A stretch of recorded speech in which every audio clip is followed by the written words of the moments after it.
Isso. Tá ótimo. Ali vocês vão ver que tem um QR Code ali. Esse QR Code ele vai fazer um link de um pequeno Google Docs para quem quiser depois que a gente remeta essa apresentação. Aí vocês não precisam ficar ou anotando ou fazendo print, a gente manda para vocês a apresentação completa, tá? Então, tire uma fotinho ali. Agora eu acho que não vai dar tempo de preencher o Google, embora seja só o nome e o e-mail que a gente peça, mas a gente faz isso com muita satisfação depois para vocês, tá?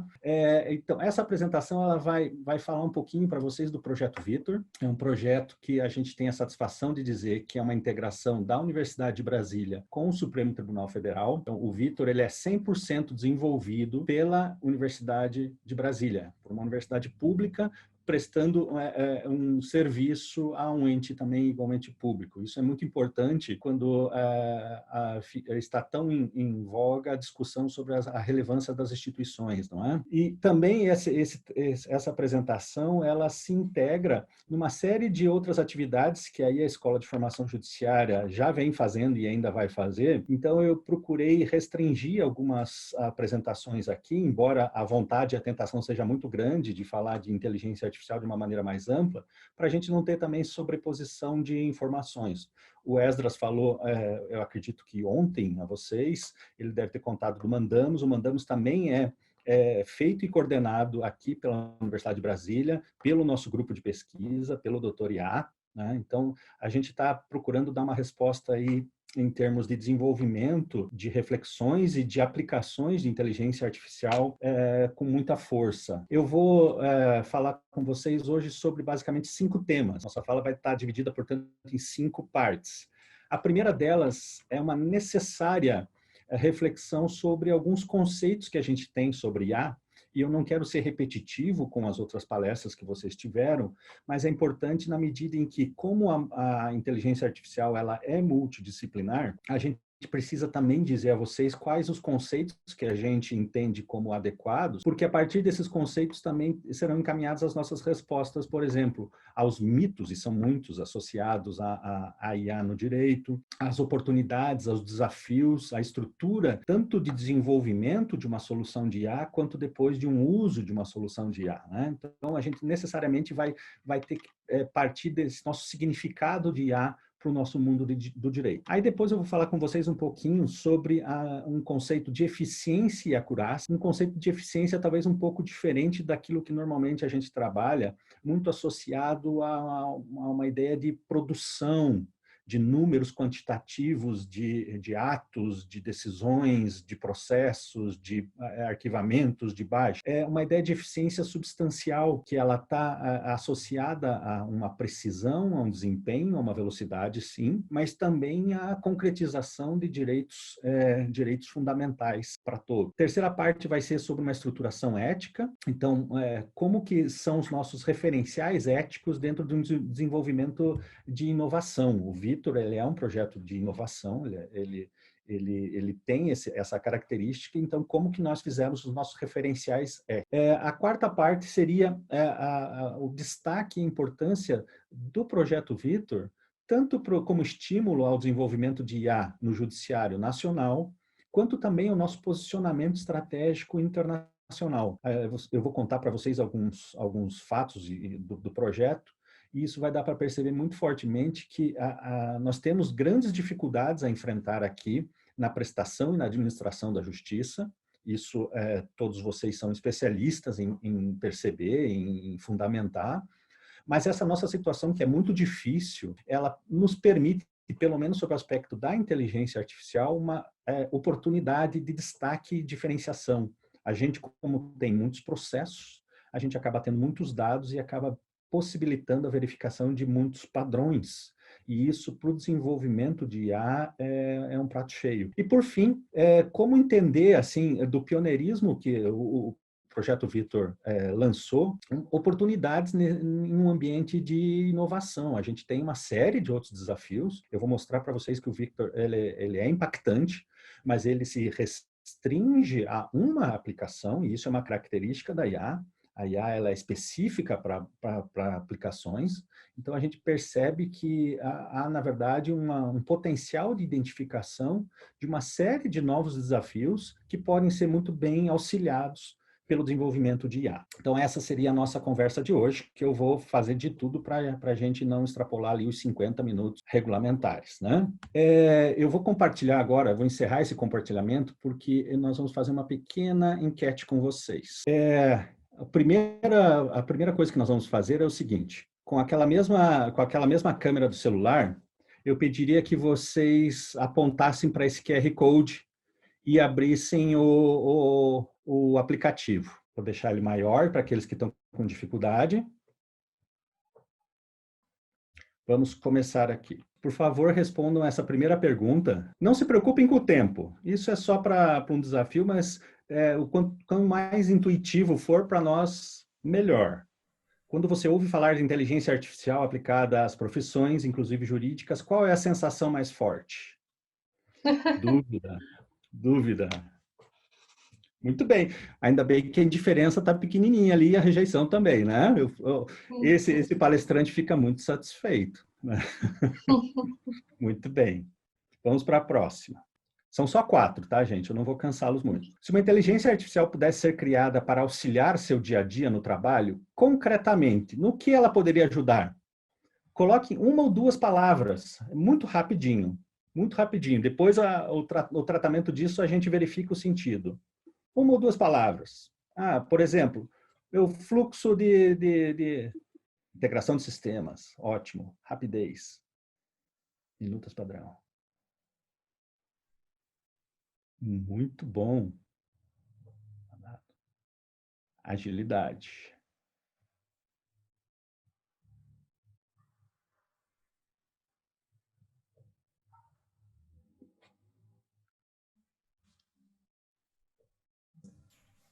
Professor? Oi, eu estou ouvindo. Só estou vendo aqui que está... Pode disponibilizar de novo o QR Code, foi bem rápido, não deu tempo da gente... Aí eu vou fazer o seguinte, junto com... porque eu tenho medo aqui de perder, porque eu estou daí com a apresentação online. Depois eu encaminho junto com o texto um QR Code para vocês fazerem uma simulaçãozinha e isso depois eu consigo juntar. Pode ser? As pessoas também podem entrar digitando esse endereço aqui em cima, www.mente.com, e usar esse código que ele inseriu. Também. Aí não precisa do QR Code. Então percebam que ali é a sensação realmente de agilidade, rapidez e praticidade. Vocês vão ver que o Vitor, ele dá uma resposta em termos de rapidez e agilidade que é, assim, impactante. Um trabalho que, a princípio, tem tempo médio de duração, na melhor das perspectivas, de 30 minutos, passa a ser executado em 5 segundos. Então, realmente. Mas a nossa maior preocupação é que a rapidez tenha um fundamento substancial, não é? A gente está trabalhando com um ambiente que é um ambiente sensível, e isso, todo o desenvolvimento do Vitor e todas as pesquisas nossas em IA no direito levam em conta. E a partir dessa reflexão, a agilidade ela é importante, mas ela é associada, inegavelmente, a outras características. Vamos lá para a próxima pergunta. Você faz algum trabalho que seja repetitivo? Alguma atividade que seja repetitiva? Qual? Até 3 palavras, não precisam ser as 3.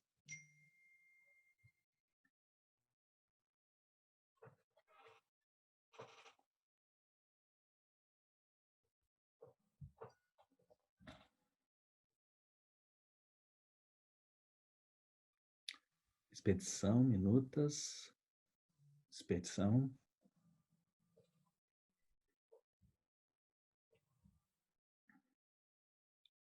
Basicamente, olha só a quantidade de coisas que compõem o nosso dia a dia em que a gente pode ter o apoio de uma solução de IA. Obviamente que não é o Vitor, porque o Vitor é específico para uma atividade, mas aqui está uma oportunidade muito grande para, de alguma forma, nós servidores termos o apoio de uma ferramenta de IA.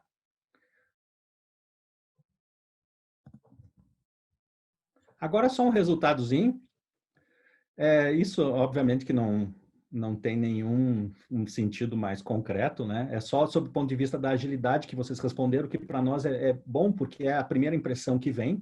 Eu vou fechar aqui o compartilhamento. Agradeço muito a participação de vocês, espero que tenha sido uma atividade bacana. Isso é muito útil para a gente, até para a gente sentir, assim, no que a gente tem que reforçar a nossa comunicação e as nossas atividades didáticas, né? Muito obrigado mesmo. E, aliás, agora eu lembrei de uma coisa que foi muito marcante para nós em 2018. O Vitor, ele começou bem no comecinho do ano de 2018. E praticamente o ano inteiro de 2018, devido à grande atividade que a gente tinha de pesquisa, né, a gente teve muito pouco tempo para escrever sobre o Vitor, para comunicar sobre o Vitor, para fazer isso que agora a gente pode. Dar uma aula, conversar, fazer uma live e tudo mais, né? A carga de trabalho realmente foi muito intensa. Nós tínhamos uma equipe que, para os padrões universitários, é uma equipe grande, a gente chegou a ter até 30 pesquisadores, mas, sob o ponto de vista de volume de trabalho, foi um volume muito intenso, e especialmente no ano de 2018, houve também vamos dizer assim, uma pressão interna para nós, como pesquisadores, nunca do STF, o STF sempre foi muito parceiro, muito tranquilo, muito apoiador, mas havia uma pressão interna, como era um projeto de inovação, da gente efetivamente conseguir chegar àquilo que a gente tinha feito sob o ponto de vista de plano de trabalho, de planejamento, né? Então, a gente tinha essa pressão interna, isso consumiu muito da nossa atividade de trabalho e não nos permitiu fazer esse trabalho de comunicação, de escrever artigos, livros e tudo mais, né? A partir de 19, a gente já conseguiu incorporar isso com mais facilidade. Mas vamos lá. Primeiro, qual é essa delimitação, vamos dizer assim, simbólica da inteligência artificial para nós do direito e especificamente da inteligência artificial para nós dentro da aplicação no poder judiciário, né? Por que é importante isso? Porque a partir desse momento, quando a gente tem o exato significado, a gente pode também perceber naquilo que a IA pode nos ajudar, o real alcance da IA. E se a gente já sabe o real alcance ou consegue definir isso com mais precisão, a gente também consegue encaminhar melhores respostas, né? Então, a partir, por exemplo, daqueles cenários que vocês ali sugeriram, a gente consegue pensar em soluções. E, basicamente, é isso que é a proposta de qualquer projeto de pesquisa que seja feito em inteligência artificial. E mais, a gente consegue uma coisa que é fundamental, porque vocês vão ver pelo conceito da própria IA, que é tranquilizar o ambiente de pesquisa. A gente sabe, até porque todos somos humanos, que o ser humano, naturalmente, ele se sente, no mínimo, incomodado com qualquer ambiente de inovação. A gente tem o conforto naquilo que a gente conhece e, especialmente nas rotinas que são estabelecidas, nos trazem uma sensação de segurança. Isso é inerente de qualquer ser humano. Então, na medida em que a gente sabe para que serve e até onde pode servir, a gente também tem um ambiente interno muito mais tranquilo, né? Então, veja, qual que é a nossa ideia sobre IA? Primeiro, talvez o próprio termo inteligência artificial tenha colaborado com um mau entendimento sobre a própria IA, né? No que eu me refiro? Quando a gente fala inteligência artificial, a gente pode sugerir, pode atribuir um símbolo de que a inteligência artificial é, de alguma forma, um espelho, um concorrente ou até mesmo um substituto da inteligência não artificial, humana, né? E não é isso. A inteligência artificial, ela pode ter vários conceitos, mas os conceitos eles são coincidentes na ideia de que ela é uma reprodução parcial de alguma habilidade cognitiva humana. Portanto, a IA é uma reprodução parcial de uma inteligência humana, né? Então, nossa inteligência tem uma série de vieses, uma série de demonstrações. E a inteligência artificial é a aplicação de técnicas para a reprodução de partes dessas habilidades. Então, em determinados momentos, a habilidade da memória vai ser mais desenvolvida. Em determinados momentos, a capacidade cognitiva de verificação de padrões vai ser mais importante. Mas o que a IA não tem, inclusive isso como fundamento matemático, é essa sobreposição à inteligência humana. Tá? Então, a IA ela é tão mais eficiente quanto a gente consiga identificar qual é essa habilidade cognitiva humana que a gente quer reproduzir.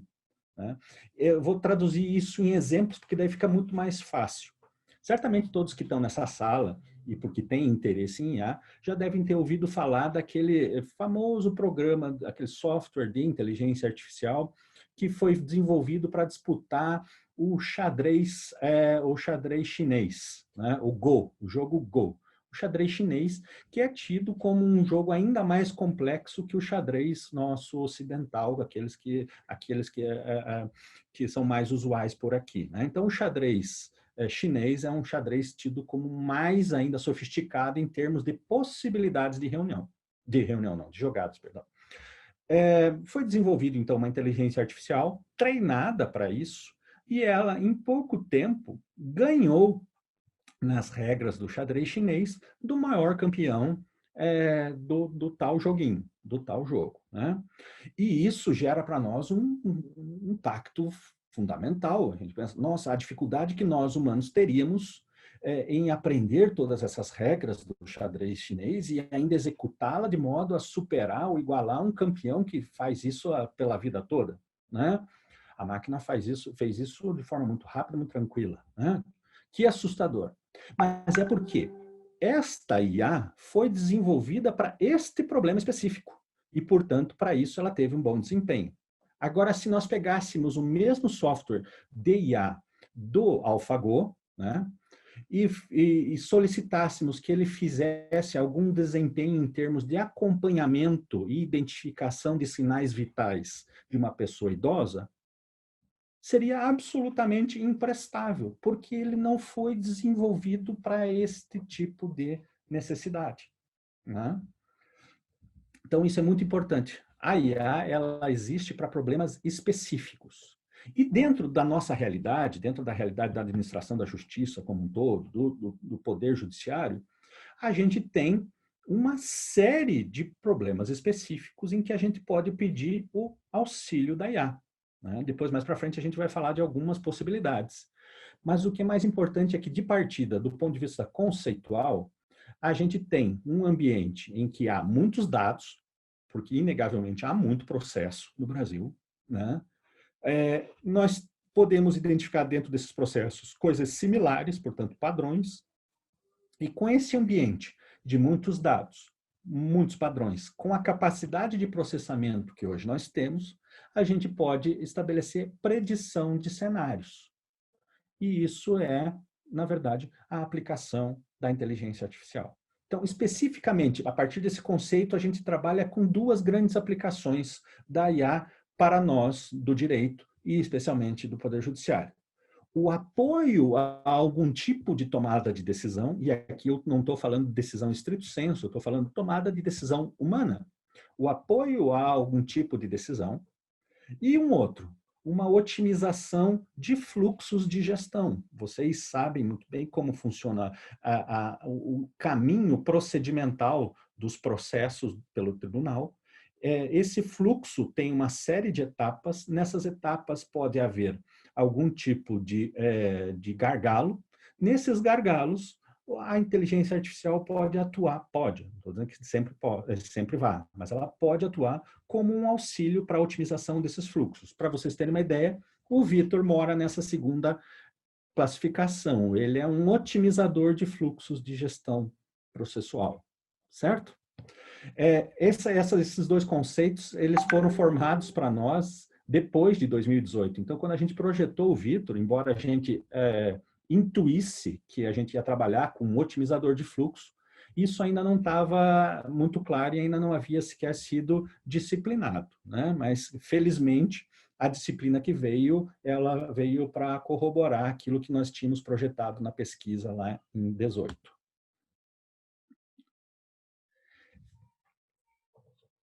Aqui eu tenho um videozinho, eu vou pedir desculpas para vocês, porque certamente esse videozinho vai dar uma quebrada ao passar para vocês.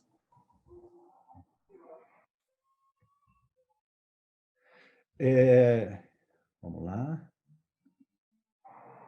Isso. Esse videozinho eu vou falando enquanto ele está passando, é o videozinho do robô Léo. Ele é muito útil para nós termos uma boa definição do que é inteligência artificial e a diferença de uma automação. Então, agora o passo 1 aí que está marcando, o Léo ele foi programado, então, portanto, é um exercício de automação pura, ele foi programado para exercer passos com velocidade e um equilíbrio dianteiro e traseiro, de modo que ele consiga dar a volta. Então, portanto, ele foi programado. É um exemplo clássico de automação. Agora, no 2, ele já não tem essa programação. Ele só tem o sinal de que ele deve andar, ele deve dar a volta nesse cenário aí. E a partir disso, ele vai executando movimentos, e os movimentos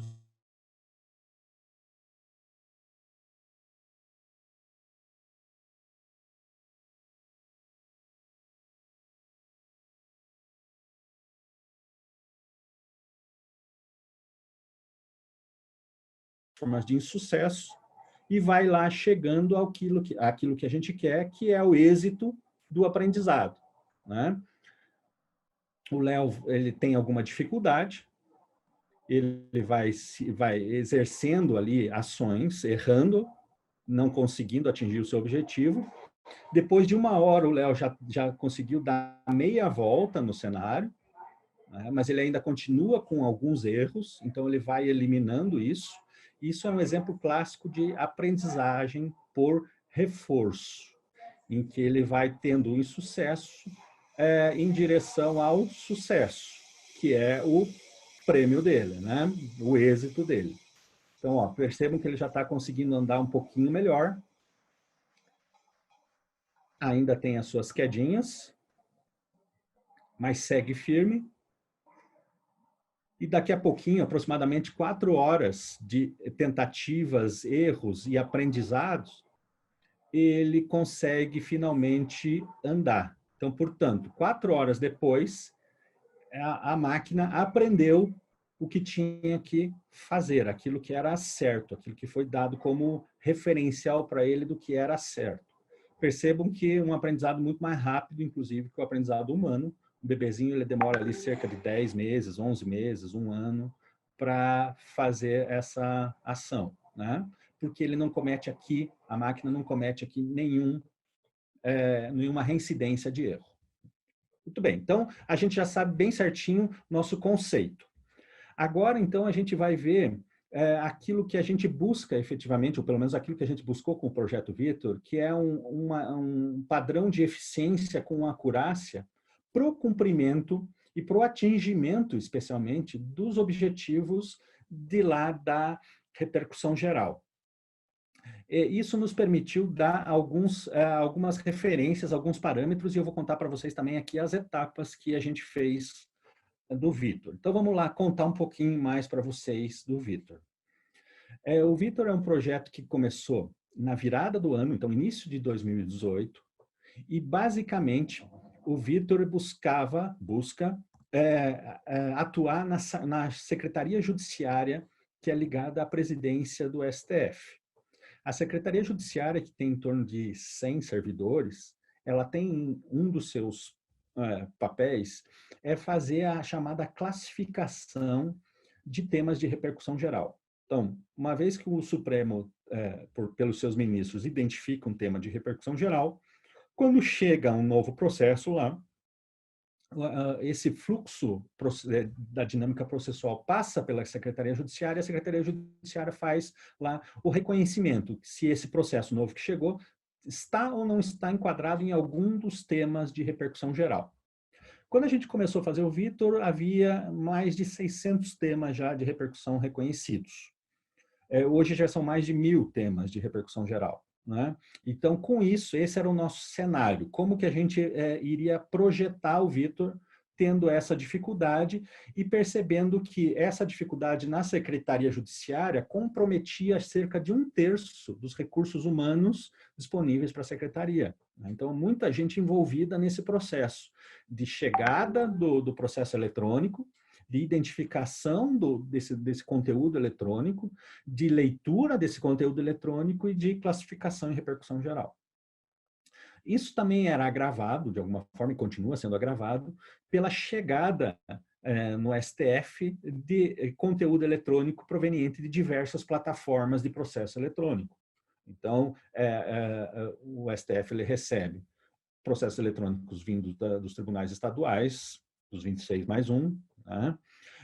Dos tribunais federais, dos tribunais especializados, formatos diferentes, então PJE, Projude e tudo mais, né? Então, isso é uma grande dificuldade. O servidor, ele demandava um tempo de trabalho para o que a gente chamou de pré-organização para execução da classificação de repercussão geral. O que é isso? Como o formato é diferente, o servidor tinha que manualmente organizar o conteúdo desse documento eletrônico e identificar nesse conteúdo onde estavam as peças que eram relevantes para a sua leitura para fazer a classificação temática. Isso a gente mapeou, demorava em torno de 30 minutos a 150 minutos, dependendo do processo e dependendo do formato como vinha, né? Aqui a gente já adianta que o Vitor faz isso e mais, ele vai adiante, porque ele já classifica tudo em 5 segundos. Tá? Só que a gente tinha uma grande dificuldade. A literatura mundial normalmente entendia, para textos complexos, como é o caso do texto jurídico, classificações binárias, trinárias no máximo, né? Então, assim, um exemplo disso. Aplica-se a IA para reconhecer processos que são de origem civil ou de origem criminal, alguma coisa nesse sentido. A gente estava trabalhando ali com um universo de mais de 600 possibilidades. Só que, das 600 possibilidades, muitas delas não tinham um impacto muito grande em termos de acervo. Né? Então, tem temas de repercussão geral que são reconhecidos, mas isso não impacta grandemente, fortemente em torno do acervo. A gente percebeu que 28 temas de repercussão geral impactavam em aproximadamente 30% do acervo do STF. Então, a gente decidiu um recorte temático para o projeto, que o Vitor iria se dedicar ao reconhecimento desses 28 temas. Por si só, já um processo muito, vamos dizer assim, ousado, né, pela dificuldade, mas que, se fosse atingido, a gente conseguiria também dar uma resposta em termos de acervo, né?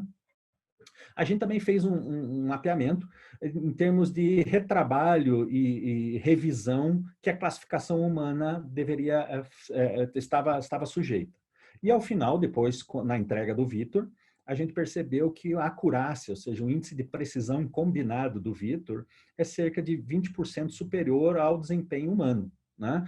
Porque trata-se, evidentemente, de uma atividade extremamente repetitiva, extremamente enfadonha e, portanto, a fadiga ela é muito propícia ao erro e ao retrabalho. Isso é natural do ser humano. Aquilo que a gente faz muito repetidamente e que demanda muita atenção nos submete a um maior índice de erro. Então, o Vitor ele conseguiu, depois, a gente fez essa comparação, um índice de acurácia 20% superior ao humano.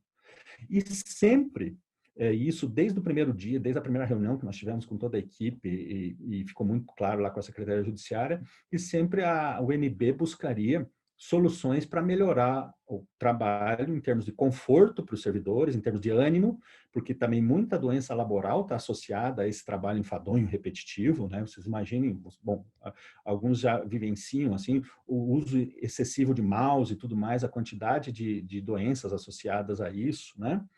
E o especial, o primordial, a possibilidade de utilização desse servidor com finalidade estratégica dentro do tribunal, ou seja, que a Secretaria Judiciária, que é composta por servidores altamente qualificados, pudesse usar esses servidores altamente qualificados em trabalhos igualmente estratégicos, né? Esse era o nosso propósito inicial e, felizmente, a gente chegou a bom termo na execução disso, né? E talvez o grande índice de atendimento disso é que depois do Vitor, o Vitor ele teve um prazo de entrega, que eu vou contar para vocês, a gente fez a entrega, ele foi renovado e agora foi ampliado. Então, a gente ainda está no Vitor, só que fazendo novas funções justamente pela demanda que veio da Secretaria Judiciária e dos gabinetes de novas funcionalidades. Então, já que o Vitor está fazendo isso, será que ele não pode fazer aquilo outro também? Fica muito difícil vocês treinarem para algo que ele possa fazer que já é similar, e assim a gente foi daí agregando novos desafios para o Vitor, né? Basicamente, ele faz 4 grandes funções para chegar na quarta e maior função, que é a repercussão geral. Ele faz uma conversão de imagem em texto. Essa conversão, como a gente normalmente é conhecida como osserização, né? Pela qualidade do ingresso, a gente teve que retrabalhar essa parte de osserização, porque realmente os dados de entrada, cerca de 6% dos processos lá no STF ainda têm origem física, então, portanto, são digitalizados, e isso demanda, muitas vezes, um trabalho de digitalização artesanal, né? Então, a osserização ela teve que ser retrabalhada. Aí a gente também fez um separador de começo e fim de alguns documentos, de algumas peças, né? A gente teve que fazer daí uma etapa que não estava projetada inicialmente, mas então um classificador de peças para a identificação dessas peças que eram relevantes para a repercussão geral. Isso a gente conseguiu perceber que era necessário, justamente fazendo um mapeamento do trabalho humano. Como que o servidor fazia, a gente percebeu que algumas peças eram fundamentais e a gente então teve que fazer um classificador de peças. Por último, e realmente o objetivo final do Vitor, um classificador temático, né? Então essas foram as nossas atividades. Aqui só para assim, matar uma curiosidadezinha, como que seria um fluxo de extração. Então chega o PDF do processo, inicia o processo de extração. Ele faz uma separação de páginas, aquilo que é texto, ele já encaminha para a formação de um dataset, aquilo que não é texto é feito um processo de renderização, ou seja, de osserização, aplica o OCR, e também compõe daí o banco final de textos, onde foi feito o treinamento e onde o Vitor hoje atua naqueles temas que eu falei para vocês. Isso é muito rápido, é mais uma curiosidade. Aqui também a arquitetura de como a gente apresentou o Vitor na entrega, né? Então, a partir daí já das peças, métodos de treinamento disso para se fazer um input no sistema, efetivamente, de inteligência artificial. A CNN foi o método, redes convolucionais, foi o método mais eficiente, aquele que deu com relação aos parâmetros de teste que a gente tinha um desempenho mais robusto, então foi o método ao final utilizado. Né? Vamos lá. Tudo isso foi feito a partir de um referencial que, sob o ponto de vista de revoluções históricas, é um referencial um pouco diferente. Porque a gente está num processo de inovação basicamente em sincronia com as principais potências tecnológicas. Se a gente está falando em termos de revoluções históricas, o Brasil ele nunca foi situado de forma síncrona nas revoluções. Revolução Industrial, assim por diante, né? Aqui não. Aqui a gente está desenvolvendo o conhecimento de forma síncrona com outros países. Então, por exemplo, referenciais do Canadá, referenciais dos Estados Unidos, da União Europeia, referenciais de países específicos da União Europeia, como a Alemanha, que tem um dos trabalhos mais avançados em termos de estándares éticos, foram feitos simultaneamente, porque não existia ainda nenhum tipo de documentação, apenas alguns textos com relação a alguns parâmetros, né? E daí depois, na minha fala mais adiante, eu vou estabelecer com vocês alguns standards que, a partir dessa pesquisa, a gente adota em todas as nossas pesquisas, porque é importante que nós, primeiro, desenvolvamos soluções com esses referenciais éticos e, segundo, usemos soluções de IA também que atendam esses referenciais éticos, porque toda tecnologia sempre se apresenta com duas possibilidades. Uma tecnologia que é usada, vamos dizer assim, para o mal, então a gente tem uma série de exemplos de malwares que podem distorcer realidades, que podem induzir em erro, que podem buscar vantagens indevidas, né? E a tecnologia usada para o lado adequado, em que a gente desenvolve essa tecnologia de forma robusta, de forma sólida, de forma sustentável e, portanto, de forma que seja apoiada por uma ideia de justiça substancial, que é aquela que todos nós aqui buscamos, né? Então, esse cuidado ético tem que estar presente em todas as fases, desde o projeto até validação, verificação, controle e segurança, né? E a gente conseguiu desenvolver esses referenciais justamente para ter uma tranquilidade de que a gente estava fazendo uma pesquisa que poderia ou não chegar a algum resultado, felizmente chegou, mas que, sobretudo, teria compromissos claramente éticos, né?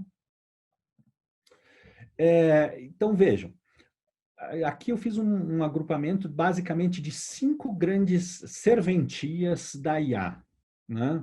Então, a IA para nós aqui do direito, ela serve para tratamento e armazenagem de informações. Ela pode servir para aplicações decisórias com autonomia.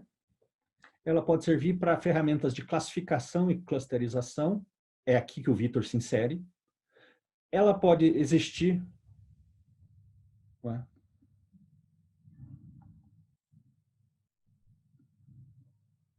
Caiu o meu computador. Vocês estão me ouvindo? Sim, doutor Fabiano, estamos. Essa é a minha apresentação aqui. Deixa só ver o que houve. A minha tela apagou. Mas está aqui para a gente. Não, mas é que para mim sumiu tudo. Só um instantinho. Eu não consigo nem encerrar compartilhamento, nada. Que estranho.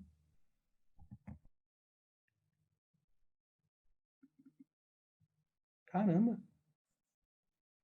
A gente pode derrubar a apresentação, se o senhor desejar. Eu acho que derruba para ver se volta aqui para mim. Tá, pode, Regina.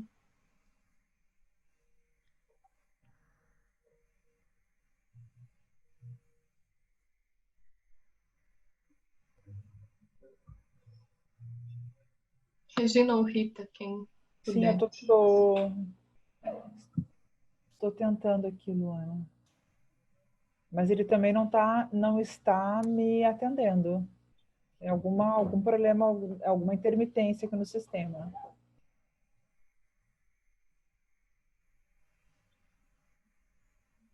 Não está me atendendo. Tenta compartilhar qualquer tela sua para entrar no lugar Vamos da ver. dele, que aí derruba também.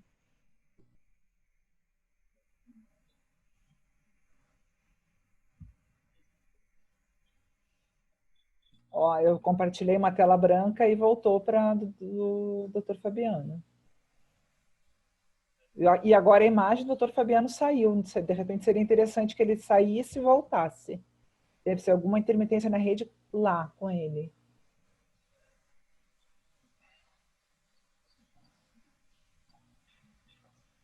Só um momentinho que eu vou conversar com ele aqui. Tá bom.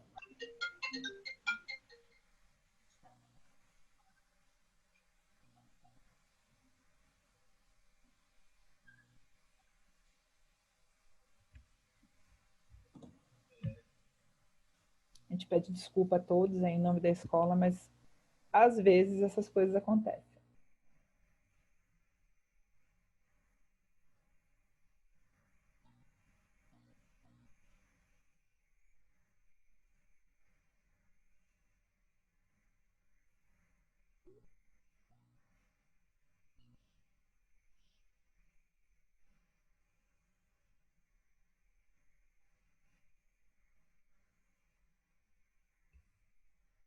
Doutor Fabiano caiu, então ele está reiniciando o computador. Só uns minutinhos aqui para a gente retomar. Enquanto isso, se alguém quiser beber uma água, alguns minutinhos retornamos. Bem-vindo. Desculpe, viu? Desculpe. Não, imagina, faz parte. Faz parte. Deixa eu voltar ali um pouquinho para a apresentação.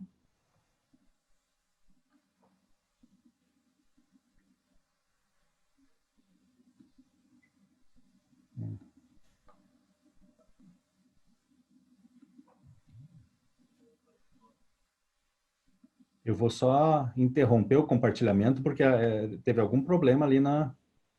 Vou recompartilhar. Professor Fabiano, a gente não está vendo só a imagem também. Acho que não sei se está aberto o vídeo, o seu vídeo. Aqui está dando como aberto. Ó, abri de novo. Deu algum probleminha no Zoom. Entre as opções aqui do senhor, só aparece o microfone. Mas e a tela, vocês estão vendo? Atividades específicas? Não. A gente Ele, está vendo a ele na tela que ficou congelada quando o senhor ficou Sim. instável, é a mesma tela. Agora sim vai alterar.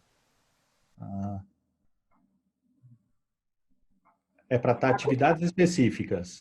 Isso, agora está, Está doutor. dizendo que o senhor ainda está compartilhando aqui, ainda vai aparecer. Agora eu consegui derrubar a tela anterior, Luana. Ai, que Tá. joia. Está aparecendo atividades específicas, então, para vocês? Sim, sim, mas não no modo cheio, doutor. Só a tela pequena. Não, tá No normal, modo porque agora eu vou apresentação, deixar o isso. cheio. Pronto, agora sim, doutor. Ótimo, ótimo. Então Para vamos lá. mim ainda não está aparecendo. Está dizendo que o senhor está compartilhando. Luana, para mim já apareceu. Eu acho que o seu que deve Já? estar ali. Mas engraçado, para mim também não está aparecendo, Luana. Não tá aparecendo, não. Diz que está compartilhando para mim também. Talvez uma solução sejamos a maioria das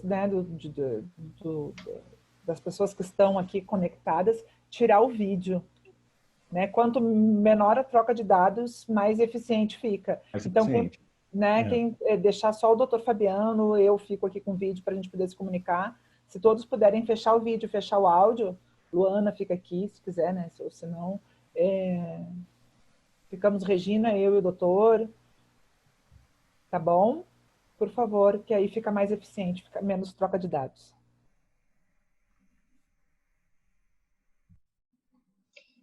Eu gostaria de pedir que o Dr. Fabiano repita o procedimento de compartilhar a tela para ver se uniformiza para todo mundo. Tá. Vamos lá.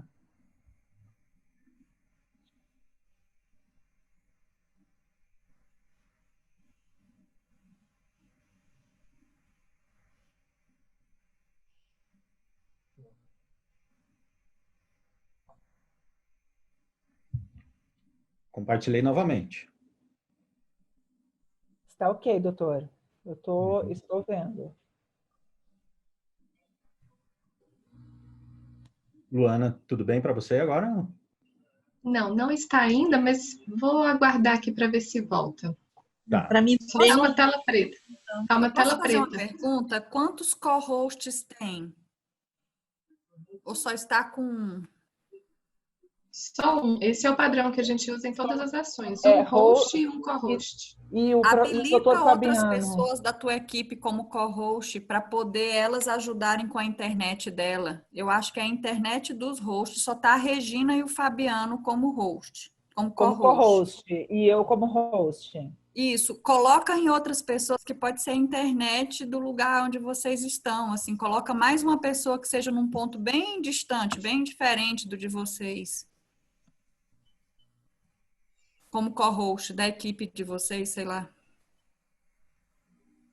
Rita, eu tô sem o comando, conseguindo como co-host fazer esses comandos, então a gente precisa que eles sejam feitos por você. Sim, eu botei a Alessandra Ótimo, obrigada. como co-host. Deixa eu ver aqui, vou botar...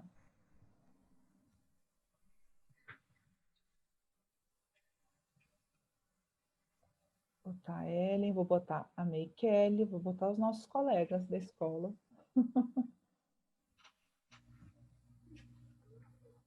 Luana não está como co-host, vou botar também. O Kleber estava sugerindo, ele disse que saiu e entrou da reunião e voltou a visualizar a tela nova. Eu vou fazer a mesma coisa. Eu vou sair e vou tentar entrar de novo para ver se melhora também. Ele disse que retornou e resolveu para ele, então vou fazer a mesma coisa. Rita, se você quiser me colocar também, é Célia da escola que está falando.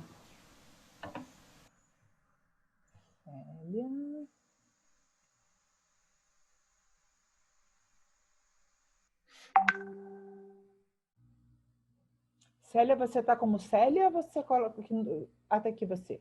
Agora, tá. Célia que está com acento, eu não botei.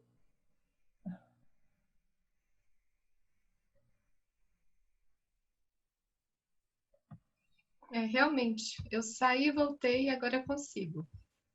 Eu acho que foi alguma inconsistência no Zoom mesmo. Tá aparecendo. Isso é da vida. Vamos lá, então. Vamos lá? Vamos lá, porque eu já estou gastando muito aqui meu tempo. Gente, então vamos lá, desculpem a interrupção aí. Aqui então estão as 5 grandes atividades em que a IA pode se suportar para nos ajudar no campo do direito, né? O importante é que a gente perceba que sempre problemas específicos devem estar associados para se identificar a atividade específica que melhor vai desempenhar uma solução, né?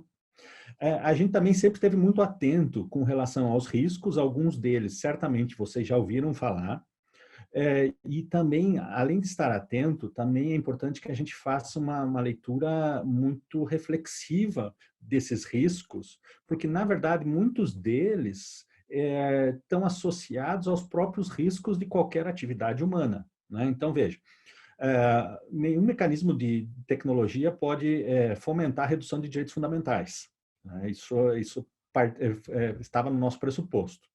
Não poderia haver nenhum tipo de detrimento ao devido processo legal. Por isso que a gente trabalhou sempre com a ideia de uma ferramenta de auxílio, né? Não poderia gerar algum tipo de desigualdade, especialmente desigualdade em termos de acesso à justiça. Uma tecnologia que, por exemplo, fosse acessível a algum tipo de escritório e não fosse ao outro e tudo mais, né? Os cuidados com privacidade, o especial cuidado, e a literatura ela é muito rica no sentido de que o problema da discriminação é um problema muito sério. A gente sabe de relatos de outras soluções de IA que, de alguma forma, estão associadas no seu resultado a uma ação discriminatória, né? Mas com isso também chama a atenção de vocês, se nesses casos não era o próprio conjunto de dados que foi introduzido no treinamento, na formação do aprendizado dessa máquina, que não eram, de alguma forma, enviesados, né? Então, a IA, nesse caso, funcionou mais como um mecanismo de transparência de uma ação que, por si só, já era carregada de preconceitos. Isso é muito comum naquele app, naquele sistema de inteligência artificial usado nos Estados Unidos, o Compass, né? A IA também ela não pode servir de nenhum mecanismo de fragilização democrática, né? E a gente sabe, por outro lado, que o mau uso da IA pode estar associado à fragilização democrática. A gente sabe, a gente estuda, por exemplo, as deep fake news, que são fake news produzidas por sistemas de inteligência artificial, que têm a detecção muito mais complexa do que sistemas periciais tradicionais conseguem fazer. Então, por outro lado, a gente também tem que desenvolver o lado bom da IA justamente para ser uma ferramenta de identificação e combate ao mau uso, não é? E, por último, nenhum tipo de mecanismo de enfraquecimento da cidadania, né? Então, são pilares também do projeto vindos justamente dessa nossa percepção dos riscos sistêmicos, né? E assim a gente caminhou para a construção de princípios, de propósitos, para se chegar ao desenvolvimento. Então, são 14 princípios para se chegar ao desenvolvimento de uma solução confiável, robusta e respeitosa com relação a esses padrões republicanos democráticos que nós estávamos orientados, né? O quarto ponto que eu gostaria muito de frisar com vocês são os impactos da pesquisa sob o ponto de vista nacional e internacional, né? E especialmente, toda oportunidade de fala que eu tenho é no sentido de demonstrar o quão é estratégico o estudo sobre IA, especificamente para nós do direito, especificamente para o Poder Judiciário, porque nós podemos, através de desenvolvimento próprio, nos posicionar fortemente num cenário em que nós estamos caminhando, e já é reconhecido isso por algumas potências, a era da inteligência artificial. Agora, no finalzinho de 2019, a Casa Branca mesmo fez um ato direto do presidente da República com uma direção ligada direto ao presidente dos Estados Unidos, no seguinte sentido de tratar como estratégica a inteligência artificial naquilo que eles chamam de era da IA. Né? A Alemanha também fez um documento nessa virada de ano, 19 para 20, como uma estratégia nacional de IA, de modo a criar um selo de IA Made in Germany como um sinal de robustez e confiança, basicamente por utilizar princípios éticos muito definidos no seu desenvolvimento. E a gente aqui está, através dos nossos problemas, desenvolvendo soluções muito interessantes, tanto nesse cenário nacional, quanto especialmente nesse cenário internacional. A gente pode dizer hoje com muita satisfação que o Brasil, internacionalmente, é reconhecido por pesquisas em IA no direito. A gente tem despertado interesse de universidades de ponta que pesquisam isso, de entidades multilaterais também, né? E isso é motivo de muito orgulho, muita satisfação. Um estudo que nos marcou muito, porque foi um estudo paralelo ao Vitor, feito pela College London, que é uma das universidades melhor ranqueadas no mundo. Eu acredito que ela está até entre as 10 melhores ranqueadas. E a College London fez um estudo de classificação temática, justamente como o Vitor é. Eles utilizaram uma outra solução, que é o SVM, basicamente é uma solução de clusterização, mas é para classificação também temática. Só que eles trabalharam com uma classificação temática de 5 temas, 5 estruturas diferentes, né? O nosso, como eu falei para vocês, é de 28 temas. E eles chegaram a um índice de precisão, após a aplicação da inteligência artificial, de 0,79, sendo que o máximo seria 1 inteiro. Então, traduzindo para nós, seria 79% de precisão, ou seja, a cada 100 acerta 79. E como conclusão dessa pesquisa da College London, foi afirmado que, como um forte resultado em termos de predição, então uma performance altamente satisfatória.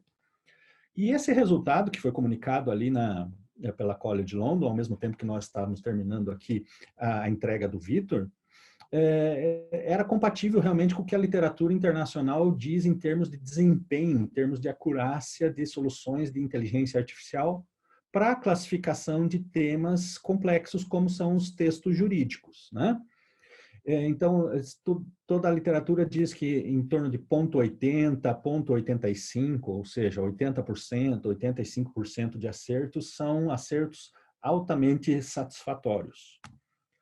E nós, então, na entrega do Vitor em agosto de 2019, como estava previsto no plano de trabalho, nós entregamos o classificador para aquelas 28 classes de repercussão geral. Aqui vocês vão perceber na tabela que tem 29, porque a 29ª, ou a primeira nesse caso, é a classe outros, ou seja, quando o Vitor não identifica nenhuma das 28 classes de repercussão geral, ele encaminha para a classe outros, que é destinada ao trabalho humano, né? Mas nas 28 classes, o índice de acurácia, medido pelo F1 Score, que é um índice extremamente rigoroso de precisão e acurácia, chegou a uma média de 0,91. Então, 91,11. Bem acima, portanto, dos referenciais internacionais que a gente estava trabalhando. Isso, para nós, é um fator de muita felicidade, muito orgulho. Eu, obviamente, como coordenador da equipe acadêmica que desenvolveu o Vitor, vou falar que é basicamente mérito da equipe, né? Mas, obviamente, que a gente também sabe que isso é em razão da nossa particular situação. A gente pôde treinar o Vitor com muito dado, com muito processo. Então, os nossos números de treinamento são muito maiores do que aqueles que, eventualmente, a College London ali trabalhou, porque não tinha tanto substrato. O nosso dataset permitiu um treinamento, vamos dizer assim, melhor, né? Então, isso realmente é um fator que quando começou a ser comunicado, então, a partir de agosto de 2019, a gente iniciou os artigos científicos, a gente começou a a escrever, então, isso, foi muito bem recebido pela comunidade acadêmica internacional como um fator de muito sucesso, né? Como entender, então, um processo de inovação e pioneirismo a partir do Vitor, né? Assim, como nos situarmos nesses novos desafios? Vocês viram a palestra recente do Dr. Esdras, a aplicação, por exemplo, da IA no Mandamus, que visa otimizar todo o ciclo de citações e intimações. Então, se percebeu que esse era um fator importante de desenvolvimento e se desenvolveu uma nova solução, está se desenvolvendo, melhor dizendo, né, porque ela termina até o final do ano, está se desenvolvendo uma solução de IA para auxiliar isso. Mas o que é importante, e até o próprio nome do Vitor resgata isso. O Vitor foi batizado pelos ministros do Supremo em homenagem ao ex-ministro Vitor Nunes Leal, que teve na sua gestão, na década de 60, uma característica de sistematização de precedentes, e isso acabou otimizando muito o trabalho da corte, mas justamente essa ideia de que o Vitor pode criar caminhos para que nós busquemos apoio na IA para diversas soluções dentro do judiciário. Não soluções, como eu disse e fundamentei, para substituir as pessoas, mas soluções para apoiar, para retirar das pessoas aqueles trabalhos que são desgastantes, que são repetitivos, para permitir que elas possam desempenhar os trabalhos estratégicos, os trabalhos realmente de sensibilidade, que o humano é indispensável, né? Essa realidade ela é muito forte em outras áreas. Então, por exemplo, a própria medicina ela está crescentemente sendo apoiada, né? E isso, evidentemente, não retirou do médico ou do enfermeiro ou do cirurgião dentista, enfim, do profissional da saúde, nenhum tipo de protagonismo, né? Muito pelo contrário. Indicou, inclusive, a abertura de novos campos de habilidades, de treinamentos, de capacitações e de valores, né? A parte de gestão, inclusive, pode ser muito apropriada para nós do direito. Então, nós estamos trabalhando fortemente no Doutor IA com o conceito de logística jurisdicional. A gente tem um projeto de pesquisa, inclusive, para isso, que busca mapear os mais diversos fluxos da prestação jurisdicional, aquelas etapas onde a inteligência artificial pode eventualmente colaborar. E é justamente esse o espírito de colaboração, de otimização, que é o conceito de que cada um pode, de alguma forma, desempenhar algo de natureza mais nobre, mais estratégica, sendo apoiado por ferramentas de tecnologia, né? Nós estamos aqui justamente tendo essa conversa porque nós temos um apoio de tecnologia. Se não tivéssemos, talvez a nossa comunicação fosse muito mais prejudicada. E é justamente esse conceito que a gente busca trazer para uma área que é mais tradicional, né? Todos nós aqui do direito sabemos dessa realidade, sabemos das tradições, mas a gente tem que, de alguma forma, também pensar nas oportunidades que a tecnologia pode nos trazer. E eu quero aqui compartilhar com vocês, talvez, a maior dificuldade que a gente teve no Vitor. Primeiro na verdade, são duas dificuldades. A primeira é dizer a todas as pessoas envolvidas isso que eu disse a vocês hoje, né? O quanto a gente está preocupado em melhorar o trabalho das pessoas, né? E isso foi muito bem aceito, a gente sempre tem uma parceria muito grande lá com a Secretaria Judiciária, mas isso sofreu uma crise. Em meados de 2018, em maio, se não me engano, o Supremo, que estava sempre muito solidário aos nossos pleitos de uma pesquisa low profile, a gente queria realmente ter assim, a dimensão da pesquisa e saber se a gente ia chegar a algum lugar antes de divulgar, de gargantear, né? Eu sou um curitibano, então a gente é tímido por natureza, a gente tenta assim fazer as coisas e daí depois a gente fala, né? Assim, comunica e tal, né? E o Supremo foi sempre muito solidário com isso. Mas chegou um momento que era necessário fazer a comunicação e o Supremo fez, numa nota no próprio portal do Supremo, que o Vitor estava em desenvolvimento, para que o Vitor seria e tal, fez a comunicação.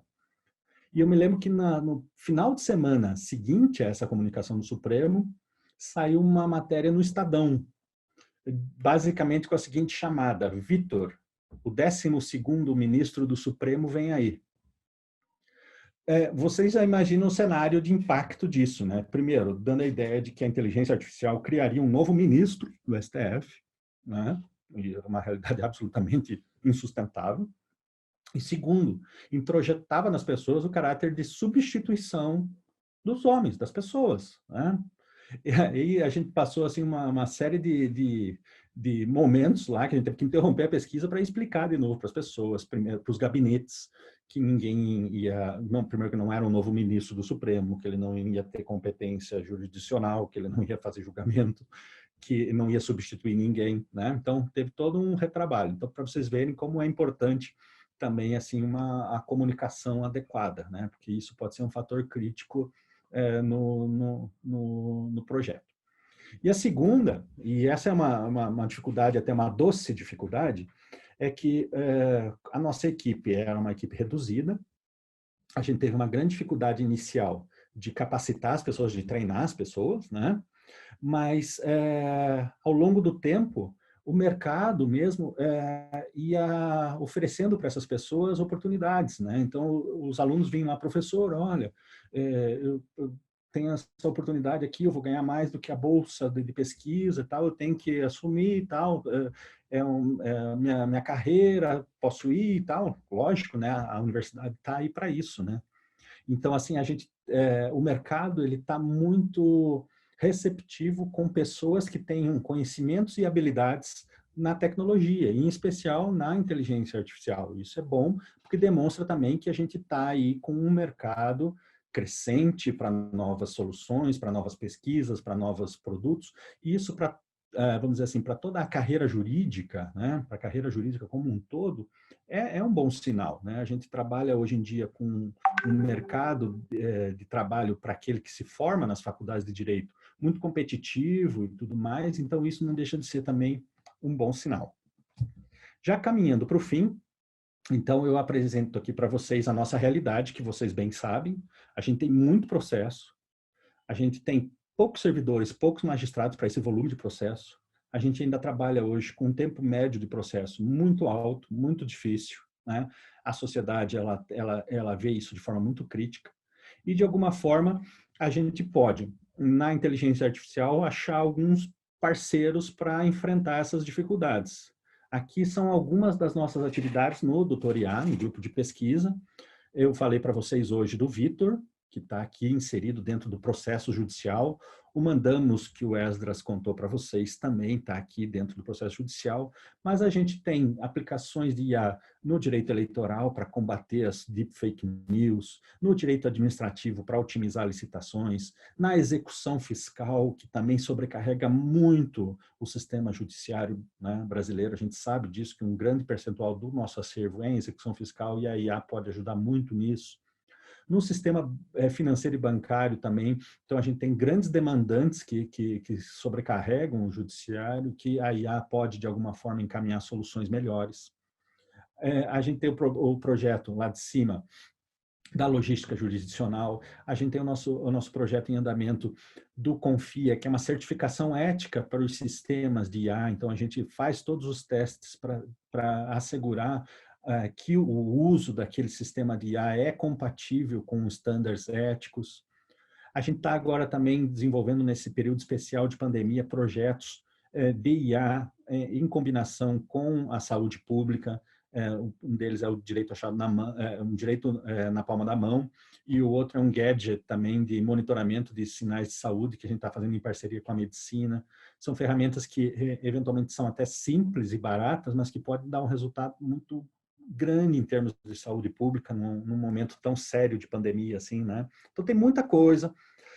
Naquelas ideias iniciais que vocês falaram, certamente tem muito fundamento para se desenvolver novas soluções de IA. Isso é bom, porque nos estimula a pensar e nos estimula a atuar para novos desafios. Aqui, então, estão os nossos referenciais já publicados, a gente tem alguns artigos, nós fizemos 2 livros. O primeiro livro que eu fiz ali, eu fiz justamente para enfrentar aquela dificuldade de troca de pessoas, então a gente não tinha tempo de treinar as pessoas que estavam entrando, eu preferi fazer o livro e entregar para o novo aluno. Olha, dá uma lida aqui, semana que vem a gente volta a conversar para o projeto, né? E o segundo é o maior desafio desse ano, que é ter um cenário mais claro em relação aos nossos desafios éticos, né? Basicamente é isso, desculpe eu acelerar um pouquinho, mas é que eu quero deixar esse momento agora de perguntas com tempo suficiente, porque realmente é o momento mais rico, né? Eu agradeço muito a atenção de vocês, peço desculpas novamente pela pane ali no meio da apresentação, mas eu acho que a ideia, mais ou menos, de apresentação do Projeto Vitor foi cumprida, né? Como eu disse, o Vitor, ele foi pensado para 15 meses, isso foi entregue, foi aquela entrega ali que eu falei para vocês em agosto de 19, ele foi prorrogado e agora foi estendido até o final do ano, né? Então, nós estamos ainda entregando mais coisas com o Vitor, se Deus quiser. Muito obrigado.